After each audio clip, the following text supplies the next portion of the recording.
លោកនៅនាងកញ្ញាជាទីគោរពជ្រុងនេះខ្ញុំជជែកជាមួយនឹងលោកសេតកំសឿនទៅលើដំណឹងមួយដែលពាក់ព័ន្ធទៅនឹងកត្តាដែលវៀតណាមទម្លាក់ថៃខ្លាយជាប្រទេសសេដ្ឋកិច្ចធំបំផុតនៅក្នុងតំបន់អាស៊ានដែលជារឿងមួយហាក់បីដូចជាគួរចាប់អារម្មណ៍ដែរស្របពេលដែលបច្ចុប្បន្នភាព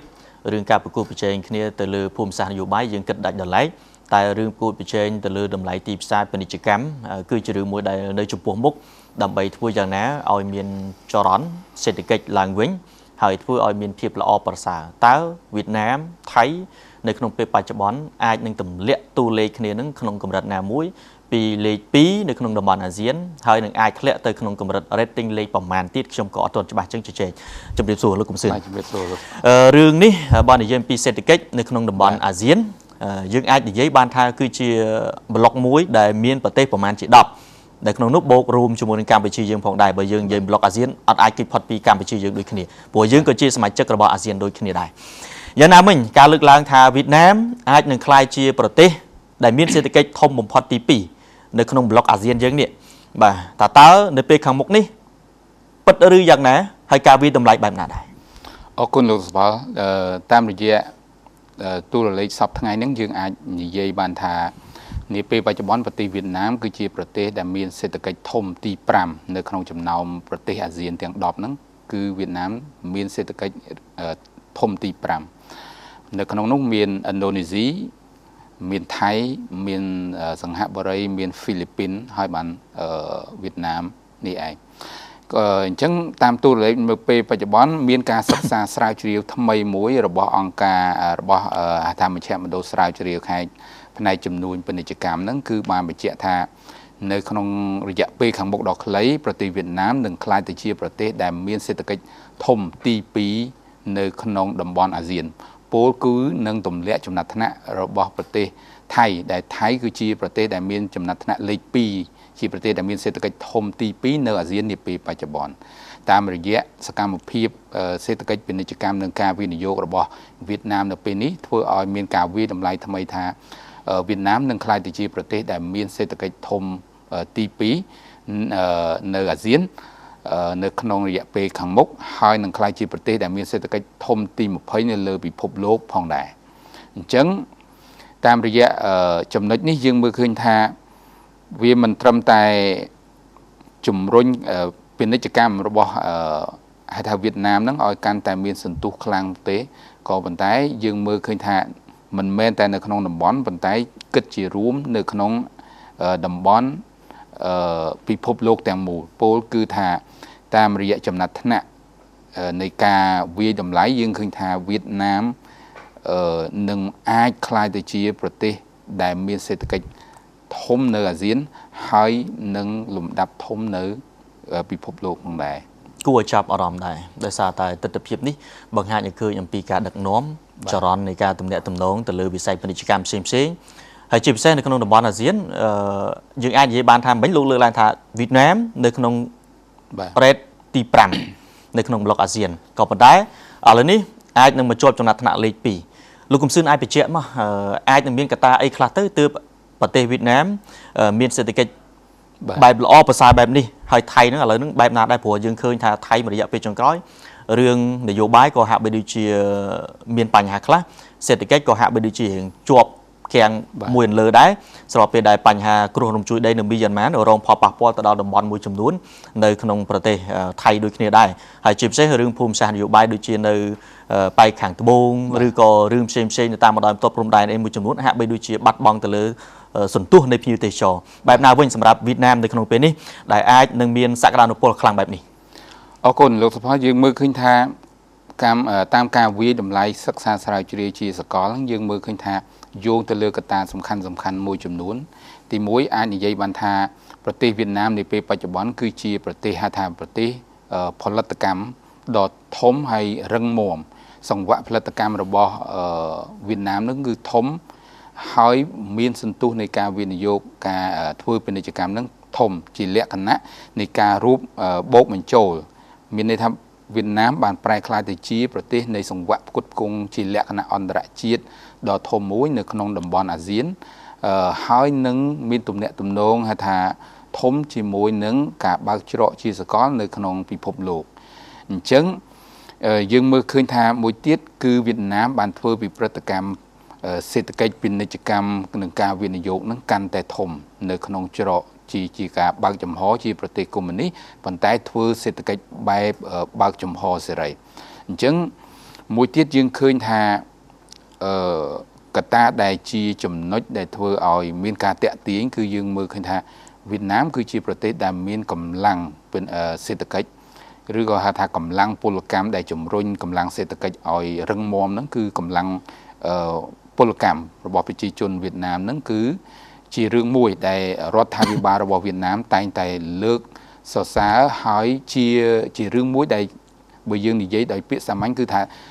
ដ្ឋាភិបាលវៀតណាមតែងតែអួតអំពីចំណុចនេះទៅកាន់វិនិយោគិនឬក៏ប្រទេសនានាដែលមានបំណងវិនិយោគធ្វើពាណិជ្ជកម្មជាមួយវៀតណាមនឹងមានន័យថាកម្លាំងពលកម្មនៅក្នុងប្រទេសវៀតណាមធូរថ្លៃហើយវាបានមានន័យថាកម្លាំងនៃផលិតភាពនឹងខ្ពស់មានន័យថាចំណាយតិចប៉ុន្តែផលិតភាពដែលទទួលបាននឹងគឺខ្ពស់ដូច្នេះវាជាចំណុចមួយដែលធ្វើឲ្យមានចំណុចតាក់ទាញទៅលើសេដ្ឋកិច្ចពាណិជ្ជកម្មនៅក្នុងប្រទេសវៀតណាមនៅពេលបច្ចុប្បន្នឬក៏នៅក្នុងរយៈពេលប៉ុន្មានឆ្នាំចុងក្រោយនេះតាមរយៈដែលហៅថាកំណើនពាណិជ្ជកម្មជាបន្តកំណើនសេដ្ឋកិច្ចរបស់វៀតណាមជាបន្តបន្ទាប់ហ្នឹងយើងមើលឃើញថាអត់ចាំយូរការវាតម្លៃទៅដល់ថានឹងទាញទម្លាក់ចំណាត់ថ្នាក់ប្រទេសថៃមកក្រោមទេក៏ប៉ុន្តែ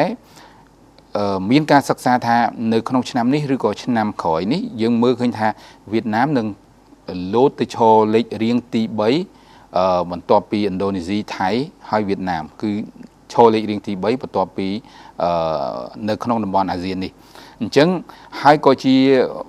រឿងមួយដែលវៀតណាមបានបញ្ជាក់ឲ្យថាខ្លួននឹងប្រែក្លាយប្រទេសរបស់ខ្លួនជាប្រទេសដែលមានចំណូលខ្ពស់នៅក្នុងពិភពលោកនៅក្នុងឆ្នាំ2045ដល់ឡែកកម្ពុជាយើងដាក់ហៅថាគោលដៅនយោបាយគោលនយោបាយហ្នឹងគឺថាយើងនឹងសម្រេចផែនការប្រទេសកម្ពុជាក្លាយជាប្រទេសដែលមានចំណូលខ្ពស់នៅក្នុងឆ្នាំ2050វៀតណាមគេដាក់នៅក្នុងឆ្នាំ2045អញ្ចឹងតាមរយៈហៅថាការធ្វើហៅថាស្ថិរភាពមួយទៀតគឺរដ្ឋាភិបាលវៀតណាមបានសង្កត់ធ្ងន់ហើយវាជាការផ្ដល់ទំនុកចិត្តធំមួយទៅដល់ពាណិជ្ជករឬក៏អ្នកវិនិយោគមកពីក្រៅប្រទេសពាក់ព័ន្ធទៅនឹងហៅថាការដែល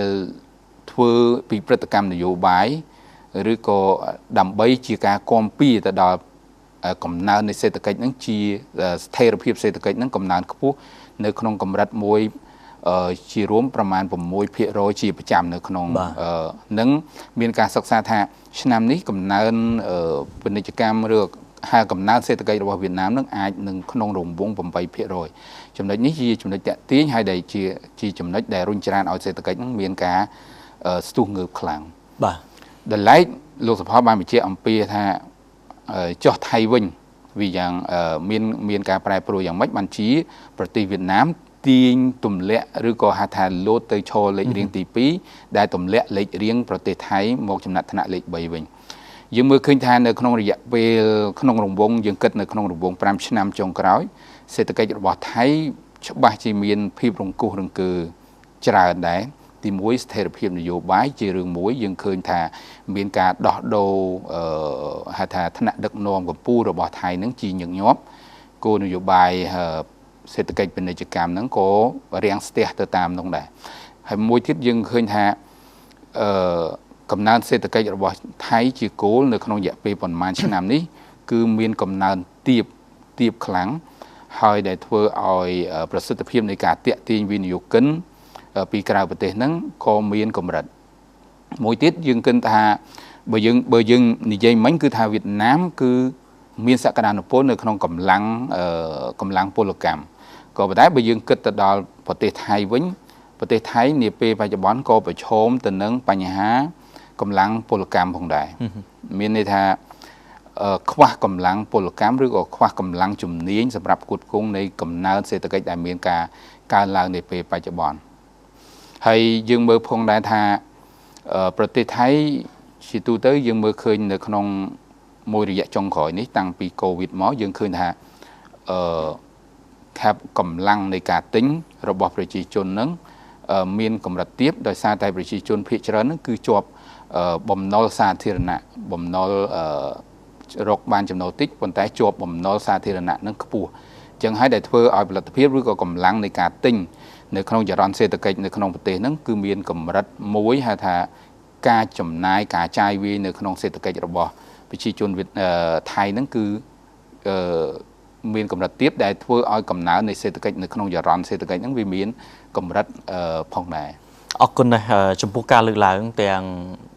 ប្រទេសដែលកំពុងតែត្រៀមនឹងវាយកចំណាត់ថ្នាក់ហើយជាគុណសម្បត្តិហើយនឹងប្រទេសដែលកំពុងតែគេត្រៀមនឹងវាយកហ្នឹងក៏លើកឡើងអំពីគុណវិបត្តិមួយចំនួនផងដែរអរគុណលោកកុំសឿននៅពេលនេះសម្រាប់ការលើកឡើងជម្រាបជូនហើយអ្វីក៏ដោយនៅពេលបច្ចុប្បន្នគេមើលទៅលើអំពីទស្សនវិជ្ជាសេដ្ឋកិច្ចនឹងហើយមកដល់នៅពេលនេះក្នុងការរីកចម្រើនក្នុងការអភិវឌ្ឍជួយទ្រទ្រង់ផ្គត់ផ្គង់ទៅលើអ្វីគ្រប់បែបយ៉ាងដែលប្រជាពលរដ្ឋមានតម្រូវការចំពោះមុខដែលនេះគឺជាផ្នែកមួយហើយសង្ឃឹមថានឹងមានការផ្លាស់ប្ដូរជាបន្តបន្ទាប់ដោយសារតែរបត់នេះយើងអាចនិយាយបានថាមានការប្រគល់ប្រជែងអញ្ចឹងអ្វីក៏ដោយនៅពេលបច្ចុប្បន្ននិងនៅពេលខាងមុខអាចនឹងមានការប្រគល់ប្រជែងហើយនឹងមានការផ្លាស់ប្ដូរសម្រាប់ចំណាត់ថ្នាក់ជាបន្តបន្ទាប់ដោយសារតែទស្សនវិជ្ជារបស់ពិភពលោកនៅពេលបច្ចុប្បន្នបើទោះបីជារៀងឈឺក្បាលបន្តិចក៏ប៉ុន្តែវានៅមានស្ថានភាពមួយគេហៅថានៅតែតាំងចិត្តក្នុងការបង្កើនសកម្មភាពនិងសេដ្ឋកិច្ចរបស់ខ្លួននឹងឲ្យមានភាពល្អប្រសើរប្រទេសណាក៏ដូចប្រទេសណាដូចគ្នា